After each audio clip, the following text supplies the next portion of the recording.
पानी में तेल, दुष्ट व्यक्तियों में गोपनीय बातें, उत्तम व्यक्ति को दिया गया दान और बुद्धिमान के पास शास्त्र ज्ञान यदि थोड़ा भी हो तो संयम वह अपनी शक्ति से विस्तार पा जाता है। तीव्र बुद्धि वाले लोग आत्मा परमात्मा की चर्चा करते हैं, मध्यम बुद्धि वाले संसार की घटनाओं पर चर्चा करते हैं और कम बुद्धि वाले तो एक दूसरे की निंदा या चुगली करते हैं। जिस गुरु ने एक भी अक्षर पढ़ाया हो सदैव उस गुरु का सम्मान करना चाहिए। व्यर्थ बोलने की अपेक्षा मौन रहना यह वाणी की प्रथम विशेषता है। सत्य बोलना यह वाणी की दूसरी विशेषता है। प्रिय बोलना यह वाणी की तीसरी विशेषता है और धर्मगत बोलना यह वाणी की चौथी विशेषता है। सुख चाहते हो तो रात में जागना नहीं, शांति चाहते हो तो दिन में सोना नहीं, सम्मान चाहते हो तो व्यर्थ बोलना नहीं। एकता जन्म से नहीं आती, गुणों के कारण इसका निर्माण होता है। दूध, दही, छाछ, घी सब एक ही कुल के होते हुए भी सबके मूल्य अलग अलग होते हैं।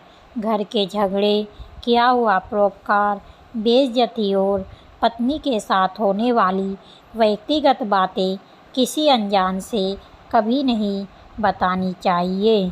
आप अपनी ज़िंदगी की तुलना अन्य लोगों के साथ मत करो, क्योंकि सूर्य और चंद्रमा दोनों ही चमकते हैं, लेकिन अपने अपने समय पर। मैदान में हारा हुआ फिर से जीत सकता है, लेकिन मन से हारा हुआ कभी जीत नहीं सकता। आपका आत्मविश्वास ही आपकी सर्वश्रेष्ठ पूंजी है। 4 लोगों से विवाद मत करो। नंबर 1 मूर्ख से, नंबर 2 पागल से, नंबर 3 गुरु से, नंबर 4 माता पिता से। 4 से शर्म कभी नहीं करनी चाहिए। नंबर 1 पुराने कपड़ों में, नंबर 2 गरीब साथियों में, नंबर 3 बूढ़े माता पिता में, नंबर 4 सादे रहन सहन में। अगर किस्मत पहले ही लिखी जा चुकी है तो कोशिश करने से क्या मिलेगा। क्या पता किस्मत में लिखा हो कि तुम्हारे कोशिश करने से ही मिलेगा। लड़के के अनुसार जो समय बीत गया उसे याद कर पछताना बेकार है। अगर कोई गलती हुई भी है तो उससे सबक लेकर वर्तमान को श्रेष्ठ बनाने का प्रयास करना चाहिए। जो धन बहुत मेहनत के बाद मिले, जिसके लिए अपने धर्म का त्याग करना पड़े, जिसके लिए शत्रुओं की खुशामद करनी पड़े, उस धन का मोह नहीं करना चाहिए। किसी काम को आरंभ करो तो 3 बातों का विशेष ध्यान रखो। पहला कि यह तुम क्यों करना चाहते हो, दूसरा इस काम का क्या नतीजा होगा और क्या इसमें आपको सफलता मिलेगी या नहीं। सांप अगर विषैला नहीं है तो भी उसे फुफकारना नहीं छोड़ना चाहिए, क्योंकि अगर उसने स्वयं को विषीण कर दिया तो उसके प्राण संकट में पड़ जाएंगे। इसी तरह व्यक्ति को भी किसी को हानि नहीं पहुंचानी चाहिए, पर अगर कोई कमज़ोर समझकर आप पर हावी होने की कोशिश करे तो उसे यह एहसास दिला देना चाहिए कि आप संयम को लेकर सजग हैं और किंचित क्रोध या विरोध का प्रदर्शन कर ही देना चाहिए।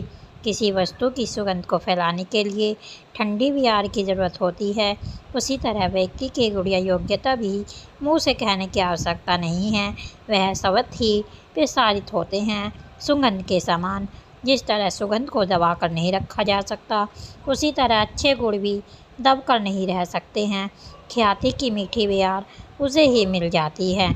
किसी के अधीन रहने से ज़्यादा कष्टदायक किसी के दूसरे के घर में रहना है।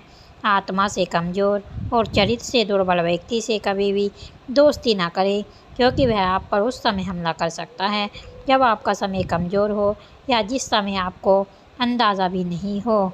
कहते हैं कि सच बोलने वाले की हमेशा विजय होती है। जो व्यक्ति सत्य को अपनी माता बना लेता है उसके रास्ते खुद ब खुद खुल जाते हैं। सच बोलने वाले व्यक्ति की हर जगह सराहना होती है। दूसरी चीज़ जिसे हर व्यक्ति को अपना रिश्तेदार मानना चाहिए, वो है ज्ञान। चाणक्य कहते हैं कि ज्ञान को हमेशा पिता के समान मानना चाहिए। धन तो आता जाता रहता है, लेकिन ज्ञान एक ऐसी चीज़ है जो हमेशा आपके पास रहती है। चाणक्य कहते हैं कि जो व्यक्ति अच्छे कर्म करते हुए धर्म का संचय करता है, उसका जन्म सफल होता है। धर्म मनुष्य जीवन को सकारात्मक बनाता है, इसलिए धर्म को हमेशा भाई की तरह मानना चाहिए। चाणक्य ने दया को मित्र समान मानने की बात कही है, क्योंकि प्राणी मात्र पर दया करने वाला व्यक्ति कभी गलत कर्म नहीं कर सकता है। किसी भी व्यक्ति को हमेशा शांत और संतोष स्वभाव का होना चाहिए, क्योंकि शांत मन से ही कोई भी कार्य अच्छे से पूरे किए जा सकते हैं।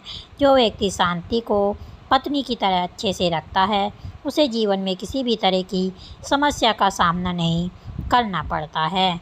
अंत में चाणक्य ने क्षमा यानी किसी की गलती को माफ़ कर देना सबसे बड़ा पुण्य माना है। जो व्यक्ति क्षमा को संतान के समान मानता है, तो उसे जीवन में परेशानियों का सामना नहीं करना पड़ता है।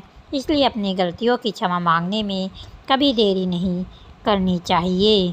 बुद्धिमान वही है जो अपनी कमियों को किसी के सामने उजागर ना करे।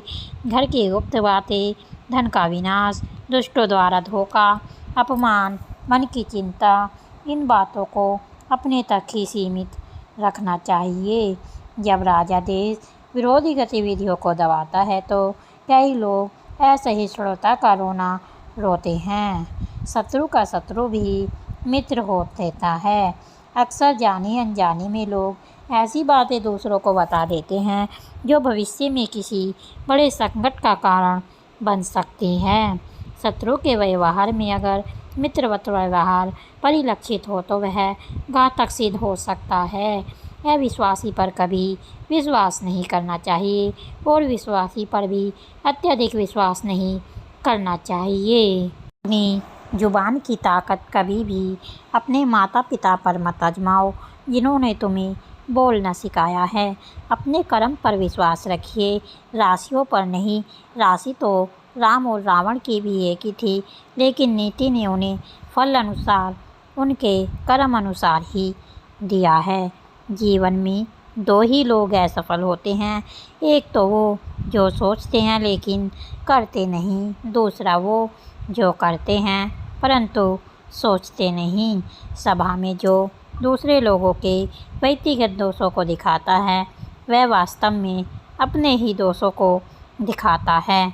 जो तुम्हारी बातें सुनते समय इधर उधर देखे, उन पर कभी भी विश्वास ना करो। जहाँ सज्जनों की अधिकता हो, वही निवास करना चाहिए। माता पिता की परेशानियों को दूर करने वाला ही पुत्र है। गुड़ सीखने में कभी भी आलस नहीं करना चाहिए। विष से भी अमृत ले लेना चाहिए। जिस प्रकार हंस दूध और पानी के मिश्रण में दूध को अलग कर देता है, इंद्रियों को शांत रखना ही बुद्धिमानी है। व्यक्ति धर्म से ही लोगों को जीतता है। अहंकार से बड़ा दूसरा कोई शत्रु नहीं होता है। शराबी के हाथ का दूध भी त्याग देना चाहिए। शत्रु की कमजोरी पर चोट पहुंचानी चाहिए। कार्य के बीच में कभी आलस्य नहीं करे। जो कार्य ना हो सके उसे प्रारंभ ही ना करे। जो मनुष्य जिस कार्य में निपुण हो, उसे वही कार्य सौंपना चाहिए। कहने को तो सब अपने होते हैं, लेकिन काम पड़ने पर ही मालूम पड़ता है कि कौन काम का आदमी है और कौन फालतू का है। परेशानी में ही समझ में आता है कि कौन सगा है और कौन रिश्तेदार है। कठिनाई में ही समझ आता है कि कौन दोस्त है और कौन जान पहचान का है। जब पैसे ख़त्म हो जाते हैं, गरीबी आ जाती है, तब औरत की पहचान हो जाती है। प्यार मोहब्बत के मामले में कभी भी रंग रूप नहीं देखना चाहिए, हमेशा गुण देखने चाहिए। सूरत कभी भी नहीं देखनी चाहिए, हमेशा सीरत देखना चाहिए। जिंदा रहने के लिए ऑक्सीजन के बाद जो सबसे ज़्यादा ज़रूरी चीज़ है, वो है पैसा। खाने पीने के मामले में, पैसे के लेन देन में, विद्या ग्रहण करते समय कभी भी शर्म नहीं करनी चाहिए।